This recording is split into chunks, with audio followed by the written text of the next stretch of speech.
How to start studying from class 9th कि अगर आप क्लास 9th में आ चुके हो तो आपको अपनी स्टडी कैसे स्टार्ट करनी चाहिए आज की वीडियो में हम बात करेंगे। तो पहली चीज़ 9th क्लास जो होती है वो फाउंडेशन क्लास होती है क्लास 10th 11th 12th के लिए। यानी कि आप जितना अच्छा क्लास 9th में परफॉर्म करेंगे उतना आपको आगे बेनिफिट मिलेगा। तो इसलिए आपके लिए 9th क्लास काफ़ी इंपॉर्टेंट हो जाती है, इसलिए आपको 9th क्लास की शुरुआत भी आपको अच्छे से करनी चाहिए। तो बात करते हैं हम पहले पॉइंट की जो आपको अभी से करनी चाहिए, that is check your 9th syllabus. आपको अपना सिलेबस चेक करना है कि आपके सिलेबस में है क्या क्या। आपको चेक कैसे करना है, आप किसी भी सब्जेक्ट का पहला चैप्टर लीजिए और उसको रीड करना स्टार्ट कर दीजिए। उसको सिर्फ रीड करना है, उसके बारे में देखना है कि उसके अंदर आखिर है क्या क्या चीज़। ऐसे आप एवरी सब्जेक्ट के फर्स्ट चैप्टर को रीड करेंगे, थोड़ा समझने की कोशिश करेंगे ताकि आप थोड़ा बहुत फेमिलियर हो जाओ उस चैप्टर से।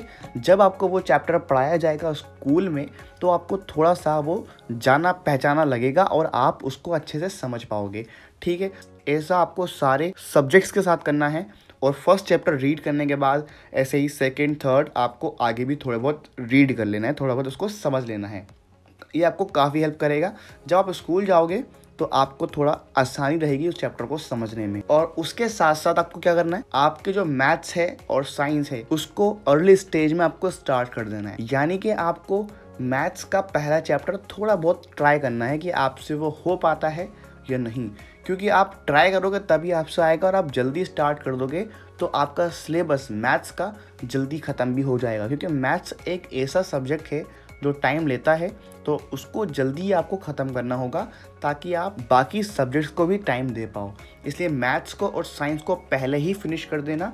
आपको हो सकता है आप अभी पढ़ रहे हो तो 2-3 महीने 4-5 महीने में आपका वो सिलेबस कंप्लीट हो जाए, इसलिए शुरुआत मैथ्स और साइंस से ही कर दो। उसके बाद हम बात करते हैं सेकेंड पॉइंट की, स्ट्रॉन्ग योर बेसिक्स। आप जब क्लास 9th की शुरुआत कर रहे हो तो मेक श्योर कि आपके बेसिक्स क्लियर हों। बेसिक्स से मेरा मतलब है कि आपने जो प्रीवियस क्लास अपनी पढ़ी है, यानी कि 8th क्लास से आप आए हो, तो आप अगर अच्छे से पढ़ के आए हो तो आपको प्रॉब्लम नहीं होने वाली। लेकिन आपने अगर कुछ चीज़ें नहीं पढ़ी हैं तो एक बार उनको ट्राई भी कर लो। जैसे कि हम मैथ्स की बात करते हैं तो मैथ्स के कुछ चैप्टर्स ऐसे हैं जो आपको करने ज़रूरी हैं। आप क्या करेंगे, क्लास 9th की बुक और एक क्लास 8th की बुक लेंगे मैथ्स की, और उसमें वो चैप्टर्स देखेंगे जो आपको सिमिलर लगते हैं। अगर वो सिमिलर लगते हैं तो एक बार आप क्लास 8th की बुक से वो चैप्टर करेंगे और फिर जाके क्लास 9th की करेंगे, तो आपको काफ़ी इजीली वो समझ में आ जाएगा और आप आसानी से क्लास 9th की बुक भी कर लोगे और क्लास 8th की बुक भी कर लोगे और आपको काफ़ी ज़्यादा उससे इम्प्रूवमेंट मिलेगी आपकी मैथ्स में। ऐसे आपको साइंस में भी करना है, जो भी आपको चैप्टर्स सिमिलर लगते हैं उनको रीड करना है, उसको समझना है, बस इतना ही करना है। तो आपको काफ़ी इजीली आप अपने चैप्टर्स को समझ पाओगे। उसके बाद थर्ड पॉइंट है मेक अ स्टडी रूटीन। आपको एक स्टडी रूटीन बनाना है अभी से कि आप कितने घंटे रोज़ पढ़ने वाले हैं। आपको पता होना चाहिए कि आप 1 घंटा पढ़ेंगे, 2 घंटा पढ़ेंगे और किस टाइम आप क्या करने वाले हैं, उसका एक रूटीन बनाएंगे। अगर आप शुरुआत से एक स्टडी हैबिट लेके चलेंगे तो आपको आगे काफ़ी आसानी होगी स्टडी रूटीन मेंटेन करने में। तो अभी से ही हैबिट डेवलप कर लो। उसके बाद है fourth point, don't study 4 hours. आपको घंटों तक पढ़ाई नहीं करनी है, मतलब आप थोड़ी देर के लिए पढ़ेंगे फिर आप ब्रेक ले लेंगे।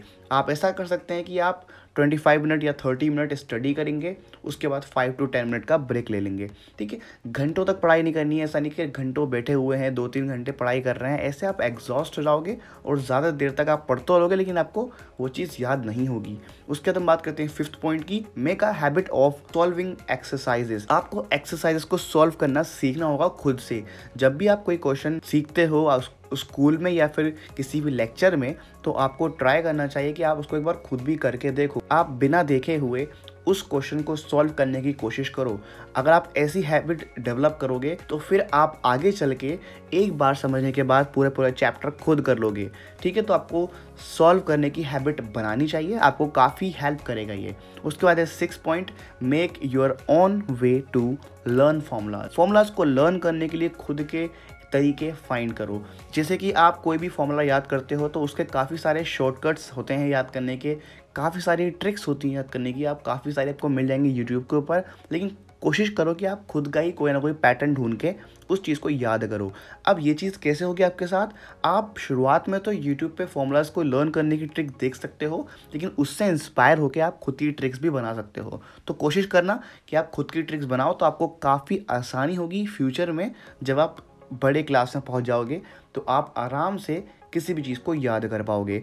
उसके बाद बात करते हैं हम 7th पॉइंट की। If you are preparing for any entrance exam so start with the NCERT। आप जब भी किसी एंट्रेंस एग्ज़ाम के लिए प्रिपेयर कर रहे हो, भले ही वो कोई सा भी हो सकता है, तो पहले शुरुआत आपको NCERT से ही करनी चाहिए, बाद में जाके आप अदर बुक्स पे जाएंगे, क्योंकि हर एग्ज़ाम का उसका बेसिक जो होता है वो NCERT ही होता है। तो स्टार्टिंग भी आप उसी से करेंगे। उसको करने के बाद आप अलग बुक्स पे जा सकते हैं, और वो कौन सी बुक्स हैं उसकी हमने ऑलरेडी वीडियो बना रखी है, तो आप वो चेक कर सकते हो। आपको प्लेलिस्ट मिल जाएगी, या फिर मैं आपको आई बटन पे दे दूंगा, आप वहाँ से चेक कर सकते हैं। उसके बाद बात करते हैं हम 8th पॉइंट की, और ये है सबसे important point. Always try to understand the concept. आप जब भी कोई भी चीज़ समझ रहे हो, कोई भी चीज़ याद कर रहे हो, तो कोशिश करो आप उसका कॉन्सेप्ट समझ रहे हो, क्योंकि अगर आप कॉन्सेप्ट समझ गए तो आप वो चीज़ याद कर लोगे आसानी से और उसको कभी नहीं भूलोगे। एक बार कॉन्सेप्ट समझने के बाद जब वही चैप्टर, सेम चैप्टर आगे किसी क्लास में मिलेगा, तो आप उसको ईजिली कर पाओगे। फॉर एग्जांपल क्लास 9th की जो साइंस है वो सिमिलर है क्लास 11th साइंस के, तो आप जब यहाँ से पहले से पढ़ लोगे तो आपको वहाँ काफ़ी आसानी होगी समझने में, और आपको काफ़ी इजीली वहाँ समझ में आ भी जाएगा। तो ये आपको 8 पॉइंट्स ख्याल रखने हैं। अगर आप क्लास 9th में आए हो, अभी स्टडी स्टार्ट कर रहे हो, तो आपको ये 8 पॉइंट्स काफ़ी हेल्प करेंगे। तो होप आपको ये समझ में आया होगा। अगर समझ में आया तो वीडियो को लाइक कर देना, साथ में चैनल को सब्सक्राइब भी कर देना। अगर आपको इसके बारे में और जानना है तो आप मुझे कॉमेंट कर सकते हो, ताकि मैं उस पर वीडियो बना पाऊँ। तो मिलता है आपसे अगली वीडियो में, तब तक के लिए all the best. Thanks for the watching and piece.